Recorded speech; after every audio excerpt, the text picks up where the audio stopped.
에셀의 하나님, 지금까지 지내온 모든 것이 하나님의 은혜인 줄로 믿습니다. 오늘은 영상으로 예배 드린 분들이 대부분인 것 같습니다. 이런 어려운 시기에 유튜브라고 하는 그런 도구를 주신 것이 얼마나 감사한지 몰라요. 어디에 있든 간에 하나님께 향하시고 또 하나님께서 주시는 귀한 말씀을 잘 받으시기를 바랍니다. 일어나라 갈 길이 멀다. 오늘 그런 말씀으로 전하겠습니다. 엘리야 시대의 북쪽 이스라엘은 아합 왕이 통치하고 있었습니다. 그의 아내가 이세벨인데, 이세벨은 저 시돈 땅의 왕의 딸이었어요. 이세벨이라고 하는 뜻은 바알의 딸이라 그런 뜻인데, 바알 우상을 아주 극심으로 섬겼을 뿐만 아니라 하나님의 선택하신 이스라엘로 이렇게 왕비로 시집을 와가지고 왕궁에 그리고 온 이스라엘 전체에 이 바알을 퍼뜨린 것입니다. 그리고 여호와의 종들을 보는 대로 다 잡아서 죽였어요. 그래서 아합의 그 시기가 이스라엘에게는 영적으로 최악의 시기예요.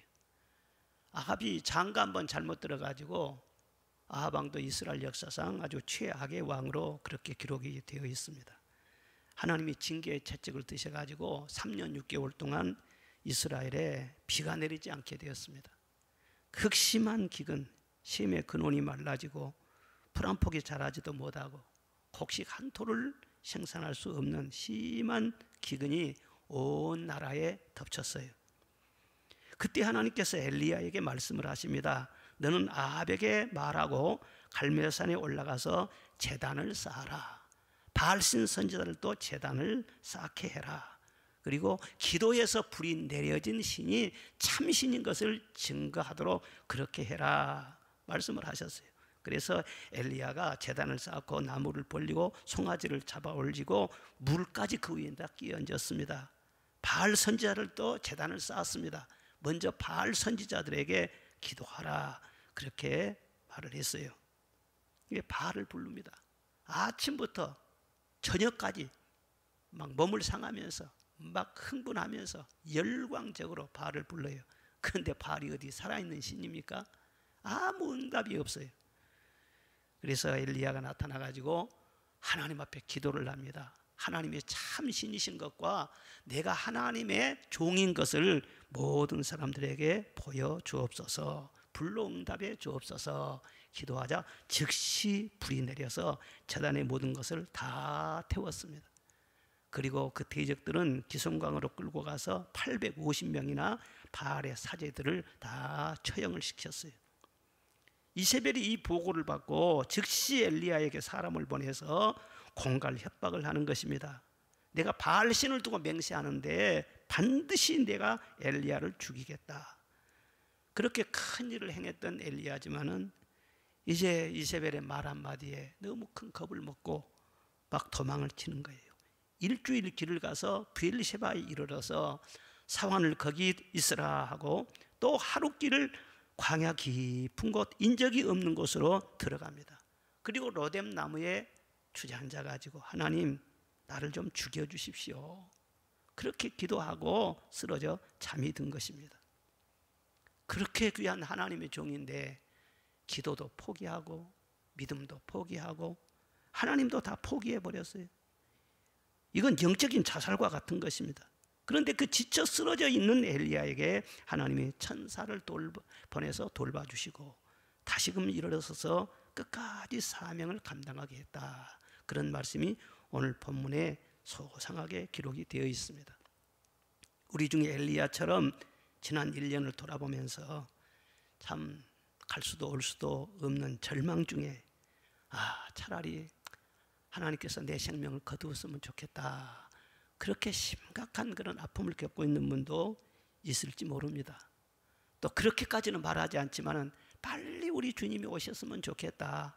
재림을 기다리는 사람도 준비를 잘 해놓고 주님을 정말 사랑해서 기다리는 사람이 있는가 하면은 세상이 너무 힘드니까 싫으니까 아예 빨리 주님이 오셨으면 좋겠다. 그렇게 말하는 사람도 있는 거예요. 그러니까 어떤 형편으로 하여튼 이 자리에 와 있든지 간에 엘리야의 하나님은 오늘 나의 하나님인 줄로 믿습니다. 하늘에서 공수한 떡과 물이 여기 있다. 먹고 기운을 차려라. 너 갈 길이 멀다. 말씀하시는 그 하나님이 이 시간 우리와 함께 계시는 것입니다. 이 예배 시간에 천사를 보내셔서 여러분 한 분 한 분을 다 어루만져 주시기를 축복합니다. 엘리야의 하나님은 첫째로 일어나라 그렇게 말씀하셨어요. 어떻게 하라고요? 일어나라고 말씀하셨어요. 너 왜 여기 누워있느냐? 누워있는 이 자리는 안전하지 않아. 사람이 누울 자리에서 누워야지. 술 먹고 가다가 길바닥에 누워있거나 저 역전 대합실에서 누워있거나 그러면 되겠어요? 어떤 사람은 술 먹고 말이죠. 여기 길을 가다 판판해 좋네. 그리고 철규리에가 말이 이렇게 베개하고 누워. 그거 되겠어요? 광야는 누울 곳이 아니에요. 아주 햇빛이 장렬하고 물도 없어요. 사나운 짐승이 돌아다닙니다. 뱀과 정갈이 나옵니다. 도저히 사람이 살 수 없는 바로 죽음의 자리인 거예요. 그런 자리 왜 네가 누워있느냐? 일어나라 말씀을 하셨어요. 에베소 5장에 보면은 잠자는 자여 깨어서 죽은 자 가운데서 일어나라. 그리스도께서 너희에게 빛이시리라 말씀하고 계십니다. 사망의 자리에서 술 취함과 방탕의 자리에서 시기와 분쟁의 자리에서 죽은 자 가운데서 일어나라는 것입니다. 온갖 불의와 절망과 비방과 악함과 거짓의 자리에서 일어나라.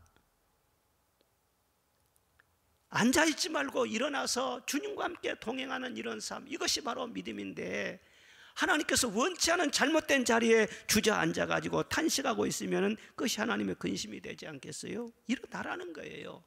베드로와 요한이 성전 미문에서 구걸하던 안진뱅이를 주목하면서 손을 잡아 일으켰습니다. 일어나라 걸어라. 내게 있는 것으로 네게 주노니 곧 나사렛 예수의 이름으로 일어나 걸어라. 한마디 했을 때 발과 발목에 힘을 얻고 뛰어서서 걸으며 하나님을 찬송했더라. 평생 그 안진뱅이는 사람들만 쳐다보고 산 사람이에요. 사람들만 늘 바라보면서 혹시 누가 한 푼이나 주나 그렇게 기대했던 사람이에요. 민폐를 끼치고 살았던 그런 사람이에요. 그런데 일어난 후에 어떻게 됐어요? 기쁨과 소망이 충만해졌어요. 저 안진뱅이 아니야? 저 일어났네. 어떻게 일어났지? 나도 일어날 수 있겠구나. 많은 사람들에게 간증을 주고 용기와 소망을 주는 사람이 되었어요. 40년 동안 주저앉아가지고 폐만 끼친 사람이 다른 사람을 일으켜줄 수 있는 사람이 되더라 한 것입니다. 여러분 뭐가 큰일입니까? 내가 무슨 일을 막 열심히 하는 것도 중요하지만은요, 그러나 내가 잘못된 자리, 절망과 좌절의 자리에, 죄악의 자리에 그렇게 자리에 앉아있다가 예수 이름 붙잡고 일어나는 것 자체가 큰 역사인 것입니다. 내가 일어나면은 다른 사람들도 따라서 일어나는 거예요. 내가 일어나면 수많은 사람들이 용기와 힘을 얻을 수 있고 함께 하나님을 찬송할 수 있는 것입니다. 우리도 금년 한 해를 코로나로 말미암아서 참 힘든 그런 삶을 살아왔어요. 지금 IMF 때보다도 훨씬 어렵습니다. 장사도 안 되고 사업도 어렵고 수중에 돈도 없고 도와줄 사람도 없고 자기 스스로 생각해도 참 비참해요. 아마 자괴감이 든 사람들도 많을 겁니다.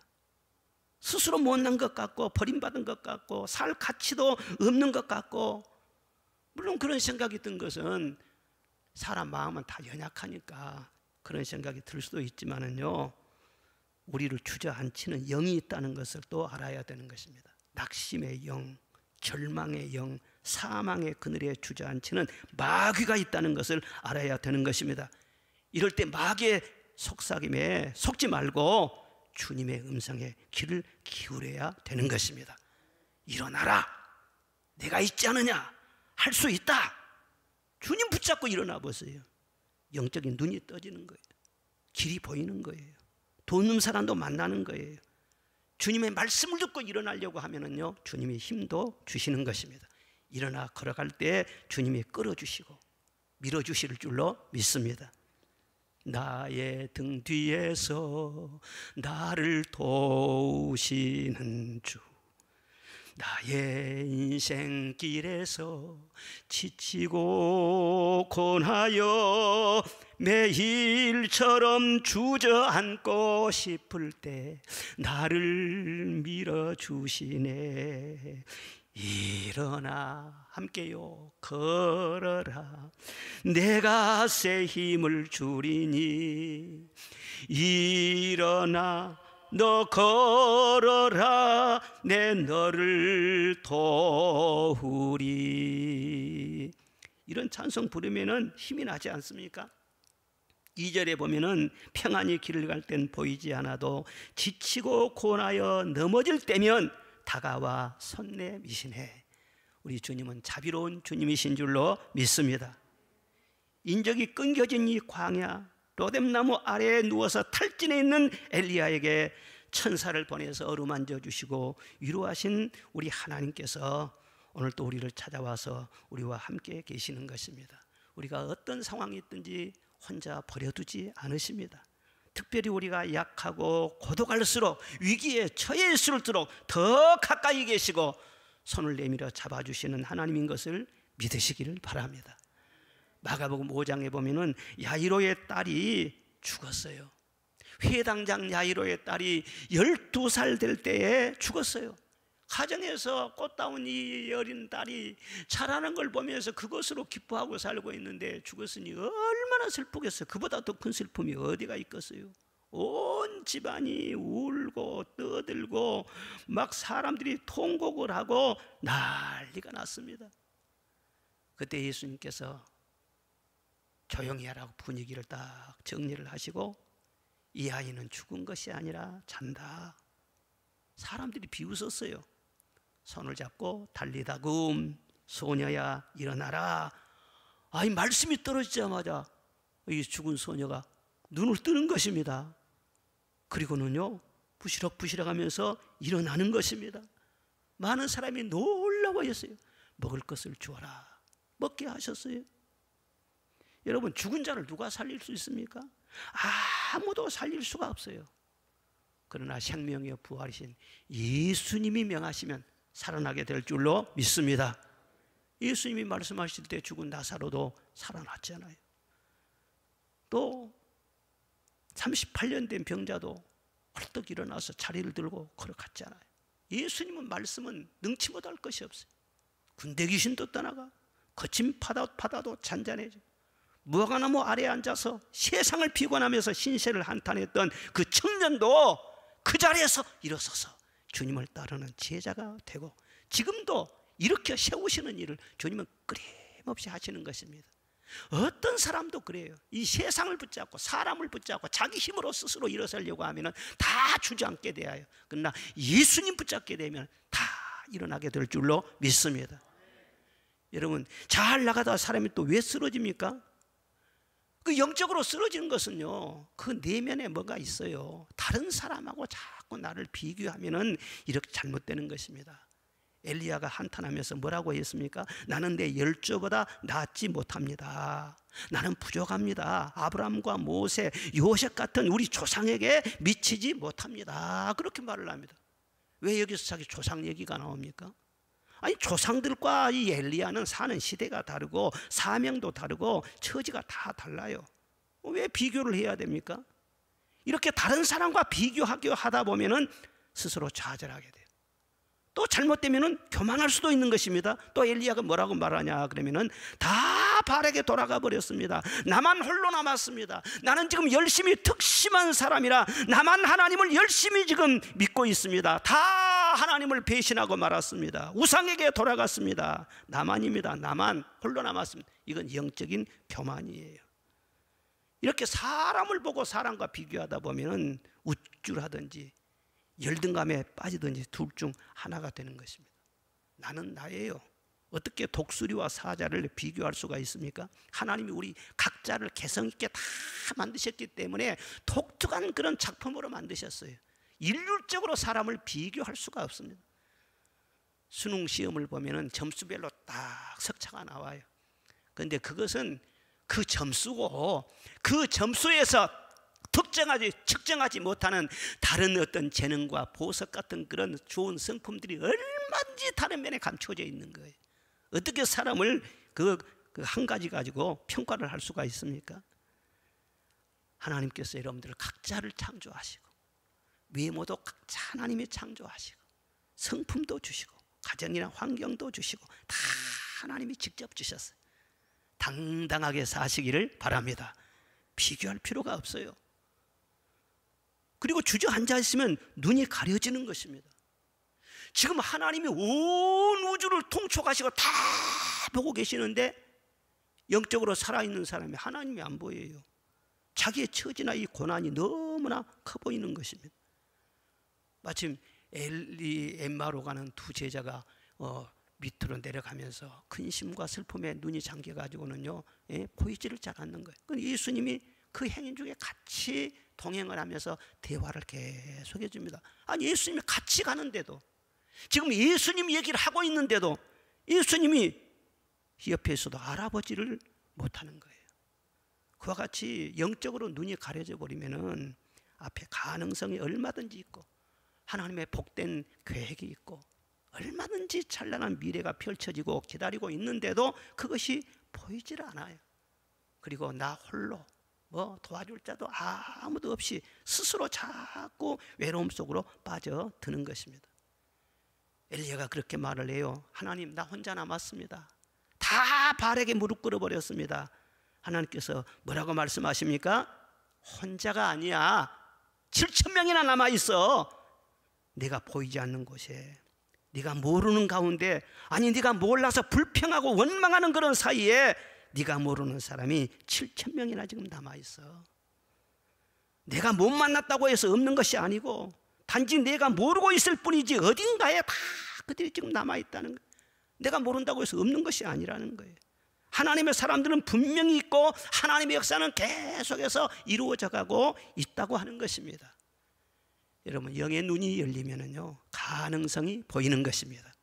천사를 또 나를 돕고요, 얼마든지 주변에 나만 일어서면은요 돕는 사람 많이 생기는 거예요. 일어서려면 어떻게 해야 되겠어요?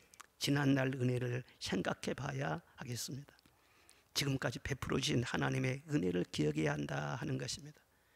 엘리야가 왜 그처럼 주저앉아 있는가? 지금까지 나와 함께 하신 하나님의 은혜가 얼마나 크고 놀라운지 몰라요.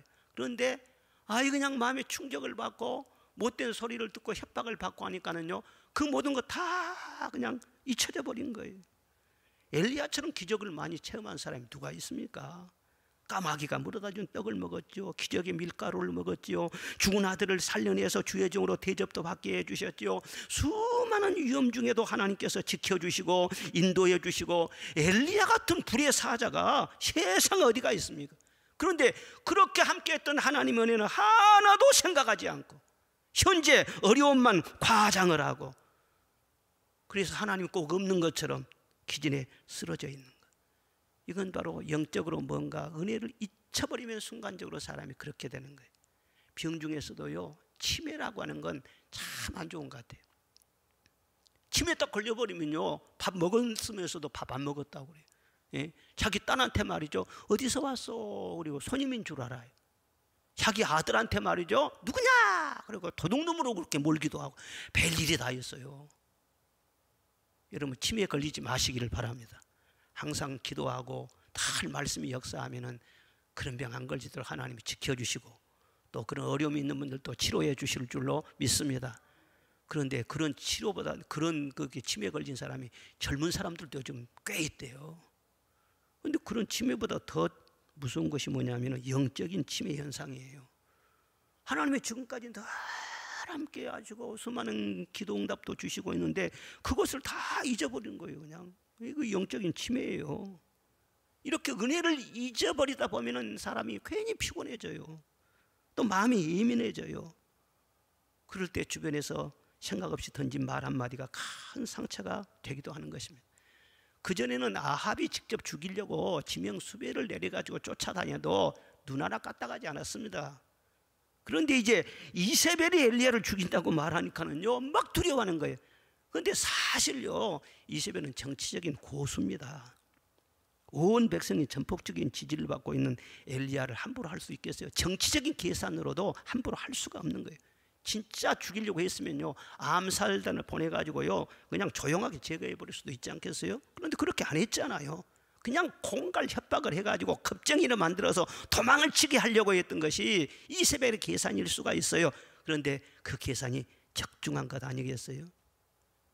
쌓여진 사랑이 많고 감당할 수 없는 많은 은혜를 입었지만 엘리야가 그 순간 그걸 잊어버릴 때에 속이 텅 비어버려서 누가 살짝만 옆에서 건드려도 넘어지는 아주 허약한 사람이 되어버린 거예요. 내 영혼아, 여호와를 송축하며 그의 모든 은택을 잊지 말지어다. 하나님이 내게 주신 은혜를 무엇으로 보답하리요? 지금까지 은혜가 모자라고 부족해서 우리가 힘든 것이 아닙니다. 쌓여진 사랑도 감당할 길 없어서 뭔가 마음 드립니다. 진정 감사합니다. 사랑이 쌓여졌어요. 은혜가 많이 쌓여졌어요. 그 은혜를 잊지 말고 다 간직할 때 오늘 버티는 힘이 되는 것이고 내일을 향해 달려갈 수 있는 능력과 지혜가 거기서 나온다는 것을 믿으시기를 바랍니다. 하나님께서는 천사를 통해서 엘리야에게 거듭거듭 일어나라, 일어나라. 오늘 본문에 3번이나 말씀하고 있어요. 다른 사람이면 몰라도 엘리야, 너만은 일어나야 된다. 너는 이스라엘의 선지자 아니야. 영적인 지도자 아니야. 네가 쓰러지면 이스라엘은 어떻게 하는 거야? 하나님의 나라는 어떻게 되는 거야? 아무리 어려워도 지도자는 쓰러지면 안 된다는 거예요. 기둥이 무너져 버리면요 집이 다 무너져 버려요. 어느 부잣집이 불타서 말이죠, 그 속에 가재떡 막 다 타져버렸어요. 밖에서 그냥 그 아버지하고 그 집 아들하고 막 나와가지고 막 충격을 받고 울면서 우리는 어떻게 해요? 우리는. 근데 지나가던 거지 부자가 그 광경을 봤어요. 그리고는요 거지 아들이 자기 아버지한테 그랬어요. 아버지, 우리는 불탈 집이 없어서 참 다행이네요. 우리 행복합니다. 그러니까 거지 아버지가 뭐라고 한 줄 아세요? 그것도 다 네 애비 덕이다 그랬어요. 여러분, 거지라도 아버지는 아버지예요. 거지라도 당당해야 돼요. 예? 흔들리면 안 되는 거예요. 여러분, 엄마가 쓰러지면은요 새끼들이 어떻게 되는 거예요? 회사 사장이 쓰러지면 회사 직원들, 그 식솔들이 어떻게 되는 거예요? 교회 안에 담임 목사가 쓰러지면 그 양떼가 어떻게 되는 거예요? 엘리야만큼은 일어나야 돼요. 지도자만큼은 일어나야 돼. 여러분 한 분 한 분도 다 여러분 홀로의 몸이 아니에요. 여러분에게 다 달려진 사람이 있는 거예요. 그들을 위해서 일어서야 돼. 종교개혁자 마르틴 루터가 그런 말을 했어요. 사람이 침체에서 벗어나려면 찬송을 많이 하는 것이 좋다. 여러분 찬송을 즐겨 하시기를 바랍니다. 왜 나만 겪는 고난이냐고 불평하지 마세요. 그 찬송 알죠? 참 은혜가 되어요. 고난의 뒤편에 있는 주님이 주실 축복 미리 보면서 감사하세요. 너무 견디기 힘든 지금 이 순간에도 주님이 일하고 계시잖아요. 남들은 지쳐 앉아 있을지라도 당신만은 일어서세요. 남들은 지쳐서 쓰러져 있어도 당신만은 일어나래요. 엘리야만은 일어나라요. 힘을 내세요. 힘을 내세요. 주님이 손잡고 계시잖아요. 주님이 나와 함께함을 믿는다면 어떤 역경도 이길 수 있잖아요. 주님의 능력으로 함께 이길 줄로 믿습니다. 그리고 둘째 메시지가 무엇이냐면 일어나 먹고 마셔라 했어요. 일어나 뭐 하라고요?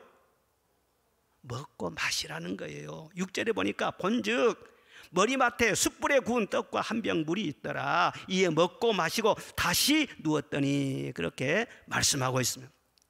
하늘에서 내린 기적의 떡과 물을 먹은 것입니다. 여러분, 아하방이 엘리야를 눈에 가시 같은 그런 존재로 여겼어요. 그리고 군대를 풀어가지고는요 막 계속 수색을 하고 다닌 거예요.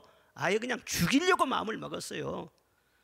그런데도 그런 혹독한 핍박과 위협을요 다 견디어냈어요. 전혀 마음속에 말이죠 두려움이 없었어요. 무슨 힘으로 그렇게 버틸 수 있었습니까? 말씀의 능력인 것입니다. 하나님께서는 주의 종에게 때를 따라서 늘 말씀을 주셨어요. 그 말씀을 붙잡고 나아가면은요 그 말씀이 자기를 보호해주고 그 말씀이 이루어진 것을 보면서 아, 전능하신 하나님이 지금 나를 지켜주고 계시는구나, 늘 그것을 확인하면서 살 수가 있었어요. 너 기근이 들었지? 그리 시냇가로 가라. 그거 가보니까는요 거기 시냇물이 있는 거예요. 그걸 먹고 살았어요. 까마귀를 또 보내주어요. 얼마나 감사한지요. 시돈 땅 사렙다에게로 가라. 사렙다로 갔어요. 한 과부의 집에 들어갔어요. 거기에서 먹을 때 기적의 밀가루를 만나게 하시고 기적의 또 기름병에 기름이 계속 떨어지지 않게 하시고, 하나님께서 하여튼 말씀하시면 다 이루어집니다. 갈멜산에 불이 내린 것도 미리서 다 말씀을 하셨어요. 네가 그렇게 말을 해라. 그러면 내가 그렇게 해주겠다. 네가 기도하면은 내가 비가 내리게 하여 주겠다. 그 이미 주신 말씀들이 이루어지지 않는 것이 하나도 없어요. 다 이루어졌어요. 그런데 갈멜산 승리 후에는 더 이상 받은 말씀이 없어요. 말씀이 다 이루어져 버렸어요. 남은 것이 없어요. 더 이상 말씀이 없으니까 힘이 떨어진 거예요. 이세벨이 위협해 가지고 그가 견디지 못해서 막 쓰러지고, 그게 아니라 그 속에 더 이상 붙잡고 나갈 말씀이 없어진 거예요. 말씀이 없으니까 삶의 의미가 없어지죠. 살 이유가 없다고 생각이 드는 것이죠. 속에 말씀이 없으니까 그냥 텅 빈 수수대처럼 말이죠, 속이 비어있어요. 허우대만 남은 거예요. 살짝만 건드려도 넘어지는 거예요. 그러니까 내가 너 죽이겠다 그러니까는요 바로 그냥 두려움이 엄습하고 그냥 막 쓰러지는 거예요. 갈멜산에서 부엘세바까지는 일주일 길입니다. 거기까지 도망쳐서 사환을 떨쳐놓고 하루길 한 25km 정도 돼요. 더 깊은 곳으로 들어가서 로뎀나무 아래 쓰러져 잔 것입니다.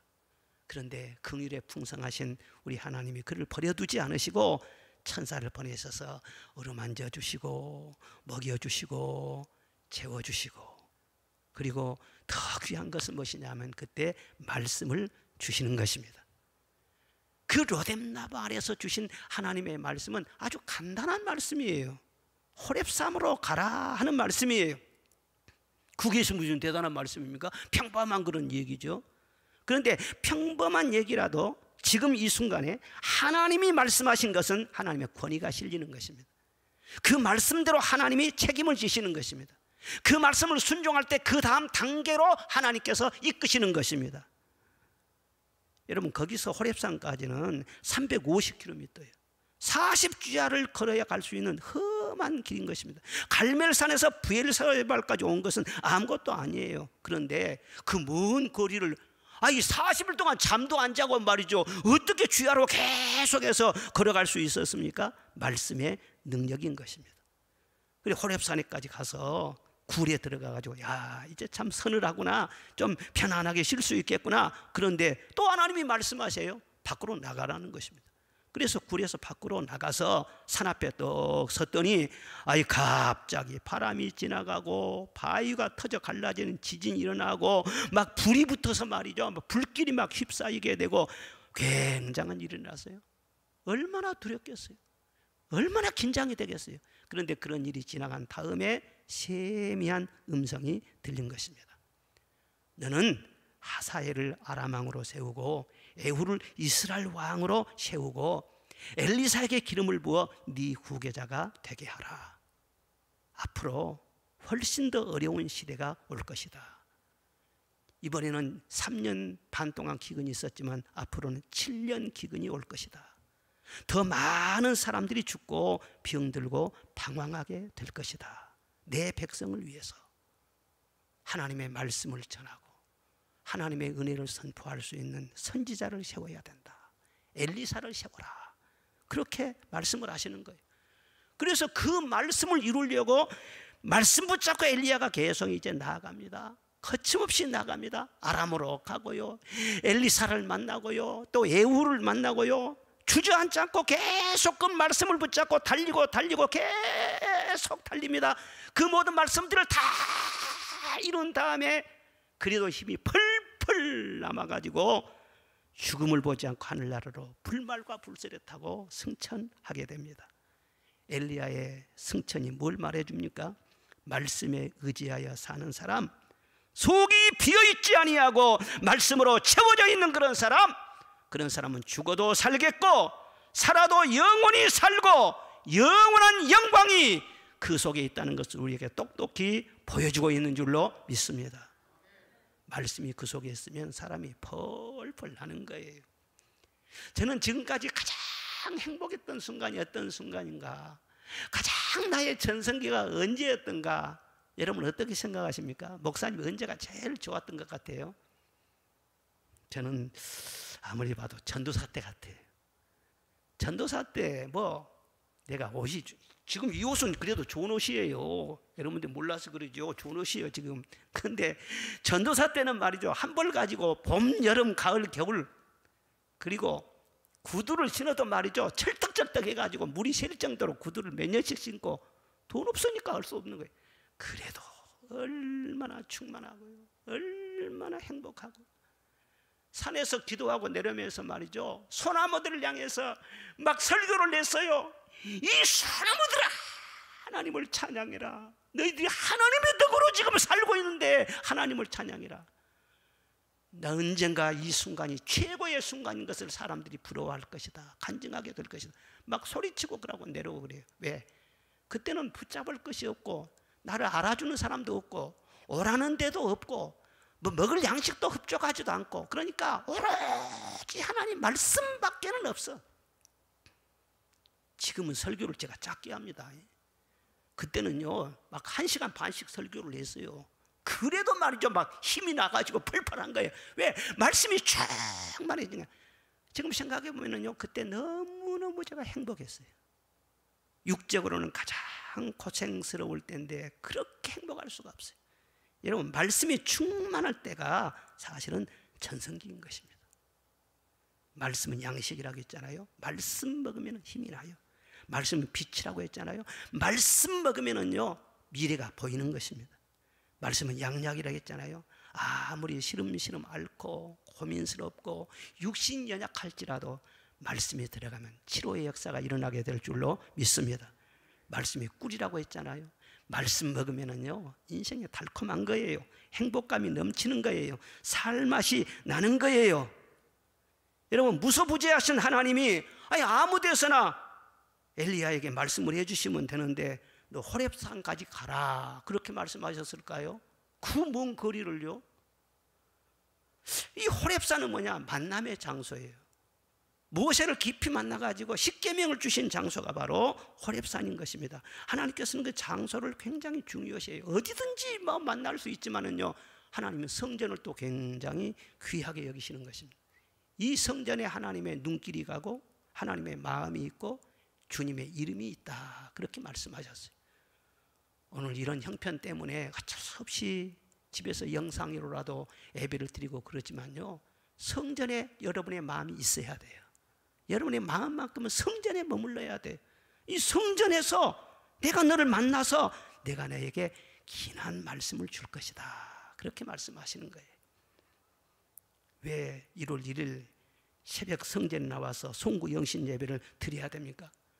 그때는요 해맞이라든가 계모임, 송년 모임, 가족 모임 그런 데가 중요한 것이 아니에요. 또 아무리 코로나가 심하고 그런다고 할지라도 차를 타고 와서 다 주차장에서 예배를 드리면 되고 하니까 그때는 성전으로 나와서 여기에서 예배를 드리고 가장 중요한 새해의 말씀을 받는 것입니다. 하나님이 지정해 주신 그 자리에서 기다리는 것이 바로 순종이라는 것을 믿으시기를 바랍니다. 송구영신 예배 때 묵은 죄를 다 회개하고 여기서 새로운 말씀을 받는 거예요. 우리 그 어떤 성도님은 사업이 너무너무 힘들었어요. 그래서 겉으로는 말은 못하지만 속으로는요 다 그냥 얼이 들었어요. 너무너무 힘들고 했는데 몇 년 전 얘기입니다. 말씀을 딱 뽑았는데요, 에레미야 33장 2절을 뽑았어요. 너는 내게 와서 부르짖으라. 내가 네게 응답하겠고 내가 알지 못하는 크고 비밀한 일을 보이리라. 이 말씀을 꽉 붙잡았어요. 그리고 1년 내내 그 말씀 붙잡고 기도하고 내 속에 믿음이 살아나면요 환경도 변화가 될 줄로 믿습니다. 믿음에 따라서 사람 마음도 움직이고 물질도 움직이는 거예요. 그 뒤로 몇 년째 됐는데요, 사업이 잘 돼가지고 영육간에 얼마나 축복스러운 그런 가정을 이루었는지 몰라요. 하나님의 말씀을 붙잡고 나아가면은 거칠 것이 없는 것입니다. 말씀의 가치를 가장 귀하게 여기는 여러분이 되시기를 바랍니다. 테레사 수녀는 자원봉사제를 뽑을 때 2가지밖에 안 본대요. 예? 첫째는 뭐냐 하면은 잘 먹는가 그걸 보는 거예요. 무엇이든 식성이 좋아 잘 먹어야 된다는 거예요. 그리고 잘 웃는가 그걸 보는 거예요. 왜? 잘 먹고 웃고 그러는 사람이 마음이 건강해요. 그리고 어려운 사람을 잘 도와줄 수 있어요. 화목할 수가 있어요. 2가지밖에 안 본다는 거예요. 저도 우리 교회 성도들 다 이제 믿음 검사인데 먹는 것 보고 내가 일 있으면 뽑아야 될 것 같아요. 먹고 잘 웃고 하는 사람. 예? 잘 먹어보세요. 저도 좀 기운이 없고 좀 입맛이 없고 그럴 때 집에서 뭐 콩나물국밥이라도 한 번 또 끓여주잖아요. 그걸 맛있게 먹으면은요 막 그냥 힘이 나는 거예요. 그냥 너무너무 행복해지고 그 하찮은 것이라도 말이죠 그렇게 좋을 수가 없어요. 사람이 병들면은요 꼭 해로운 것을 찾습니다. 병들면 그래요. 사람이 영적으로 병들면은요 꼭 이상한 거, 영적으로 해로운 거 그것을 계속 쫓아다니는 거예요. 근데 이 건강한 사람은요 하나님의 말씀을 사모하는 것입니다. 찬송을 좋아하는 것입니다. 할렐루야. 아모스 8장에 보면 보라 날이 이룰지라 내가 기근을 땅에 보내리니 양식이 없어 주림이 아니고 물이 없어 가람이 아니요 여호와의 말씀을 듣지 못한 기근과 기갈이라. 사람이 이 바다에서 저 바다까지 비틀거리며 여호와의 말씀을 구하려고 돌아다녀도 얻지 못하리니 그날에 아름다운 처녀와 젊은 남자가 다 칼하여 쓰러지리라. 아름다운 처녀들, 젊은 남자, 청년들 비틀거리면서 쓰러진대. 요즘 겉으로 보면은요, 키도 크고 얼마나 인물도 훌륭하고 잘생긴데 정신력이 허약한 사람들이 많아요. 은둔형 청년들이 그렇게 많다네. 10년째 밖을 나오지도 못하고 늘 안에서만 먹을 거 있으면 배달해서 시켜 먹고 이 사람 어떻게 그렇게 삽니까? 주저앉아 있는 거예요. 왜? 지식은 많고 대단하게 뛰어난 것 같지만요 그 속에 말씀이 없으면 그렇게 되는 거예요. 말씀이 없으면요 여러분 기억하셔야 돼요. 요즘은요 지식의 평준화가 이루어졌어요. 남녀노소 노인들도 얼마나 똑똑한지 몰라요. 도시와 농촌 구분이 사라졌어요. 농촌 사람들 농촌으로 보면 안 돼요. 지식이 많아졌어요. 그런데 그 속에 말씀이 들어가잖아요. 하나님의 말씀을 상대적으로 생각을 해요. 사모하지를 않아요. 갈급하게 여기지를 않아요. 그런 사이에 머리는 커지고 귀는 높아지는데 영적으로는 텅텅 비어있는 거예요. 공백 상태는 없습니다. 비어있는 그 영혼에 누가 들어가 있겠어요? 설령 마귀가 들어가서 자리 잡고 있으면 그 인생이 어떻게 되겠어요? 우리는 늘 하나님 앞에 사모해야 돼요. 아는 것 앞세우지 말고 하나님의 말씀을 늘 사모하시기를 바랍니다. 이스라엘 백성들 출애굽을 할 때 보십시오. 하나님께서 빨리 급히 나가라, 급히 나가라. 허리에 띠를 띠고 발에 신을 신고 손에 지팡이를 잡고 급히 나가라. 늘 그렇게 막 재촉을 합니다. 그런데 아무리 급해도 양고기를 불에 구워서 무교병과 쓴나물을 아울러 먹고 가라 그랬어요. 남기지 말고 다 먹고 가라 그렇게 말씀을 하시. 급하게 가기는 가야 되는데 아무리 급해도 먹을 것을 먹고 가야지. 먹지도 않고 나가면은 네가 바로의 추격을 따돌릴 수 있을 것 같으냐? 홍해를 건널 수 있을 것 같으냐? 광야를 통과할 수 있을 것 같으냐? 아무리 급해도 먹는 것이 더 중요한 거야. 여러분 세상에 아무리 일이 많고 아무리 급한 사정이 있어도 먼저 말씀을 챙겨야 돼요. 그 말씀이 여러분 이기게 하시고 길 잃지 않게 해주시고 그러시는 거예요. 마지막 한 가지 더 아직도 가야 할 길이 멀다, 그렇게 말씀을 하십니다. 여기서 가야 할 길이라는 것은 사명을 말한 것이죠. 사명이 얼마나 귀하지 않습니까? 여러분, 제가 질문할까요? 사명이 더 귀합니까? 내 목숨이 더 귀합니까? 어려운 질문이 아니에요. 우리의 목숨, 이 생명은 수단이에요. 그리고 사명이 목적이에요. 내게 사명이 있기 때문에 내 생명을 주신 거예요. 내게 사명이 있기 때문에 나를 구원하여 주신 거예요. 내게 은사를 주시고 성령의 기름을 부으시고 직분을 주시는 것도 사명을 위해서 그것을 주시는 거예요. 내게 주신 건강도 물질도 재능도 옆에 있는 사람들도 다 무엇 때문에 나에게 붙여주셨느냐? 사명 잘 감당하라고 붙여주신 것입니다. 그리고 그 사명 잘 붙들고 나아가 보십시오. 은혜 위에 은혜를 더 주시고 힘을 더 주시고 물질이 필요하면 더 주시고 지혜도 더 주세요. 그런데 사명을 놔버리십시오. 그러면 살 이유도 없어져요. 건강할 이유도 없어지고 축복을 구할 이유가 없어져 버려요. 그걸 잘 아셔야 됩니다. 그래서 사명을 꽉 붙잡아라. 내 갈 길을 끝까지 가야 된다 말씀을 하셨어요. 칼 힐티는 말하기를 인생 최고의 날은 자기 인생의 사명을 깨닫는 날이다 그랬어요. 리빙스턴은 사명을 가진 사람은 다 할 때까지 절대로 죽지 않는다 그랬어요. 그가 아프리카 선교사로서 그렇게 수십 년 동안 사역을 했지만 6번이나 사자에 물렸어요. 한 번은 심하게 물려가지고는요, 팔뚝이 그냥 너덜너덜 떨어질 정도로 그렇게 심한 상처를 입었어요. 그래도 죽지를 않았어요. 왜? 사명이 안 끝났으니까. 사람이 병들어 죽은 것이 아닙니다. 사명이 다 끝나야 죽는 것입니다. 바울 사도도 말했어요. 나의 의탁한 것을 다 하나님께서 사명을 마치는 그날까지 지켜주실 줄로 믿습니다. 엘리야는 사명을 감당해 왔지만은 아직도 남아있어요. 여러분들도 마찬가지. 지금까지 수고를 많이 하셨어요. 금년 한 해 동안 사시느라고 고생 많이 하셨어요. 그런데 왜 여기서 일어나서 앞을 바라보고 나가야 되느냐? 남아있는 사명이 있어. 그것을 놓치면 안 된단 말이에요. 하나님이 엘리야에게 구체적으로 말씀을 하셨어요. 너는 이렇게 하라. 하나님이 하시는 일은 딱 두 가지입니다. 이것이 없으면 하나님 없는 것이나 마찬가지예요. 심판과 구원입니다. 구원과 심판입니다. 하나님은 끊임없이 구원하시고 끊임없이 심판하십니다. 악인요, 내가 미워하지 않고 정죄 안 해도 하나님이 다 심판하십니다. 하나도 남김없이 다 심판하십니다. 의를 행했는데 사람들이 안 알아준다고요? 낙심하지 말아요. 하나님 앞에 행한 것이 어디로 갑니까? 오래 가지도 않아요. 반드시 구원하시고 상 주시고 존귀와 영광을 입혀주실 줄로 믿습니다. 아합이 그렇게 못된 짓을 했어요. 여호와의 선지자들을 죽였어요. 신앙을 완전히 말살시켰어요. 이거 영적으로 지혜가 너무너무 큰 거예요.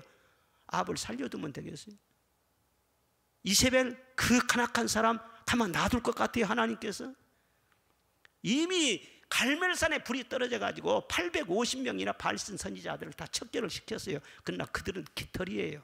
진짜 몸통이 남아있어. 이세벨이 남아있어. 그것을 처단하기 위해서 너는 에후를 세워라. 너는 선지자니까 네 손에 피를 묻힐 필요는 없어. 그런데 에후가 알아서 다 아합의 집을 청소해 버릴 것이다. 하나님의 종이 살아있고 말씀이 그 속에 있으면은요, 하나님께서 내가 안 나서더라도 그 말씀이요, 세울 사람을 세웁니다. 에후는 칼잡이입니다. 사정없이 아합 집안의 모든 것을 다 쓸어버렸어요. 그리고 엘리사에게 기름을 부어서 너는 선지자가 되게 해라. 하나님의 일은 계속돼야 한다는 거예요. 엘리야 시대는 끝날지라도 하나님의 일은, 하나님의 나라는 영원히 이어지는 것입니다. 너도 기름을 부음 받아서 주의 종 됐잖아. 성령의 기름 부음 받지를 않으면 주의 일 감당을 못합니다. 맡겨줘도 못하는 거예요. 이제 엘리사에게 기름을 부어라. 그가 농사꾼일지라도 기름 부으면 그 사람의 격이 달라진다. 생각이 달라지고 말이 달라진다. 너는 끝나도 하나님의 역사는 계속 이어지게 될 것이다. 너는 세상을 떠날지라도 하나님의 나라는 영원하지 않겠느냐? 영원히 엘리사를 통해서 이어지게 될 것이다. 하나님께서 말씀하신 대로 엘리사 한 사람 잘 세워놓으니까 엘리야 때보다도 배 이상의 기적을 행했어요. 사람을 잘 세우는 것, 사람을 돌보는 것, 믿음으로 특별히 세워주는 것, 이것이 우리의 사명이에요. 베토민은 그렇게 말합니다. 여러 가지 사명 중에서 하나님의 살아계심을 드러내고 하나님의 사람을 세우는 것보다도 더 큰 사명이 없다 그랬어요. 사람들이 다 보는 신문에 날 만한 그런 일만 하려고 쫓아다니지 말고 여러분 주변에 있는 사람들을 격려하고 일어나서 하나님을 찬송하도록 만들어주고 여러분 주변에 있는 사람들을 잘 세우시기를 주의 이름으로 축원합니다. 로뎀나무 아래 엘리야가 쓰러져 있었어요. 이 로뎀나무라고 하는 뜻은 히브리어로 묶는다 그런 뜻이 있어요. 그 말대로 엘리야는요 로뎀나무에 묶여져 있어요. 절망과 포기에 로뎀나무에 묶여져 있는 그런 상태였어요. 그런데 하나님께서 그를 풀어주셨지 않습니까? 금년 한 해 여기까지 달려오면서 우리가 수고를 많이 했는데 지금 우리는 로뎀나무 아래에 앉아있는 이 엘리야와도 같은 모습일 수가 있는 것입니다. 절망과 좌절에서 풀어주시고 다시 말씀과 사명의 로뎀나무에 묶어주시는 은혜가 함께 하시기를 바랍니다.